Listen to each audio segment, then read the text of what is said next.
Hi, everybody. We are here with Meera Menon, and she is about to premiere a really cool movie coming to at Sundance called Didn't Die. It's going to be premiering January 28th at 9 p.m. at one of my favorite theaters, the Library Center Theater. And Meera, how are you? Doing all right. Doing all right. We're really excited. We worked really, it's like it couldn't be more of a labor of love, this movie. Everyone that worked on it is really excited to be here. Yeah, there are a lot of those labors of love this year at Sundance, and it's just nice to see the passion for filmmaking, still going strong. Yeah. Can you tell us a little bit about Didn't Die?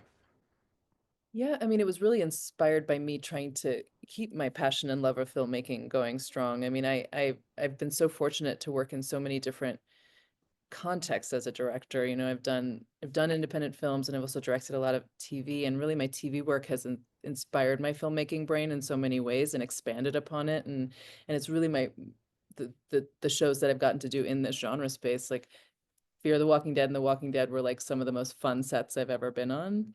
Oh, And wow.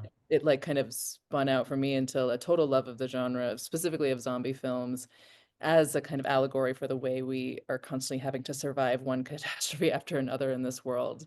And and I also just, yeah, like had a lot of fun on those sets. I often found myself laughing the most on those sets. Like comedies are actually very serious in terms of like how the set can Hmm. feel, because like it's all about nailing the joke.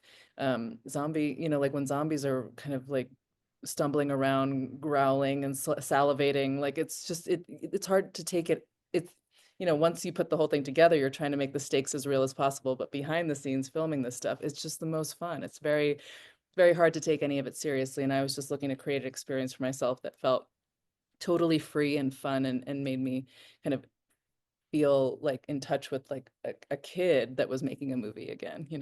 That's so awesome. It's so funny that that weird dichotomy of, horror sets are fun and comedy sets are kind of like, My experience. And so that's why this is the genre, like these are the sci-fi, horror, fantasy, like these are the worlds that I always have the most fun playing in, as a director, on the TV shows I've gotten to do, which has been really fortunate that like those TV shows have been allowed me to see that. Yeah. So the film is about Vanita, a Hmm. girl who has a podcast that is just kind of trying to keep things going after the zombie apocalypse. Can you tell us a little bit about Vanita? And Yeah, Vanita is entirely based on the wonderful actress and comedian Kieran Deal, who's a friend of mine. I worked with her on my first movie, and I've known her for over a decade. And Kieran, like when Paul and I, my husband, when we were like batting around ideas of what kind of zombie movie we want to make, we were like, who would we put at the center of it? And the first person that came to mind is Kieran, because Kieran to me is someone that like, if the world fell apart, would keep finding a microphone to like perform her stand up and like do what she needed to do to keep like expressing herself. And I think that's really admirable. It's really heroic, and I thought that would be a really interesting hero to put at the center of a zombie movie. wow. And uh, Kieran Deol, she's really good in this part. Yeah. How did you find her? She was, yeah, so again, she's been a friend of mine for over 10 years, but since she worked on my first movie, I've been, like gone to all of her stand-up shows and like kind of watched her grow as a stand-up. And again, it was just like before we even wrote a script, we were like, what's the concept of the movie? And the concept was Kieran in the zombie Yeah. apocalypse. So she was the first phone call. I mean, I just made that phone call and asked her to do it, and she was down. I mean, I was like, this is gonna be down and dirty indie. I mean, like it's just gonna be like me and Paul and you and the actors sometimes. Like it's really gonna be a super pared down operation. Are you down for that? And she was, to her credit, like she didn't necessarily, none of them had to say yes to this in terms of that. And they did. They were down to like get in the trenches with us. So yeah, that's how it happened. I loved I don't know, her presence. I loved her, she felt like she was actually in the scene and Yeah. dealing with that world. Uh, Yeah. and but always kind of a little plucky, Mhm. and always being a thorn in somebody's side or just being like, it's okay, don't worry about it. Yeah. Like it's just a zombie. So let's talk about the production. You mentioned in your director statement that you just lost your house. Mhm. Yeah. I I in the Eaton fire. And I am so sorry about Thank that. you. Yeah, it's A I friend mean, of mine, yeah. yeah, a friend of mine lost his house in Palisades, and Okay, yeah, everyone knows someone. It's weird. I'm like, my producer also lost her house, and we keep talking like the neighborhood feels like the leftovers. It's like some homes were spared, and some are just completely gone, and it's so strange. It's like living in a post-apocalyptic movie. Yeah. yeah, and you you said in your statement that you were shuttling the hard drives back and forth, and that you shot some of the scenes there. What scenes did you shoot there, and Yeah, how? we primarily shot in Monroe, New York in the dead of winter because we wanted that wintry landscape. We're both from there, me and Paul, like that area. And so it was a meaningful place for us to shoot for a number of reasons. But we did a series of pickups in my home in Altadena, namely the flashbacks to the family and happier times, like those, all those things that are peppered throughout the movie, were filmed in our home, and a few other shots here and there, a few of the, zombie kind of gnashing their teeth and things like that, like the little things that we were picking up to just glue the movie together were picked up in our home. And yeah, like all of post production. I mean, Paul did all the visual effects himself as well, and that was all out of our home. Jeff is the partner of Jeff and Erica, who Erica produced the film. Jeff edited it.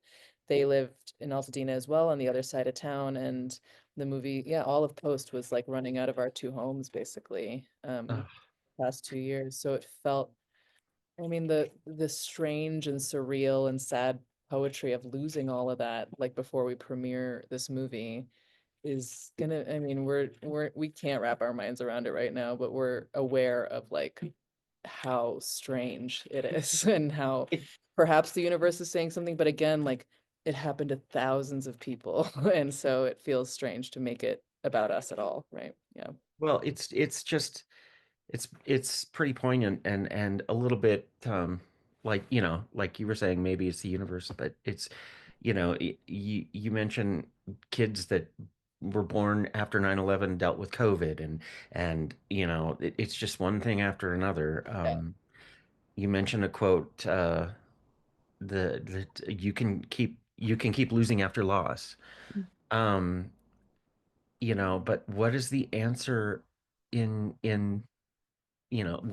what's the answer? Yeah, I don't know if there's an answer, but I think our movies, what we were, what we felt, kind of what we wanted to express in it is that there are moments of beauty in like the small gestures of meaning that you create in a world that's dealing with loss after loss.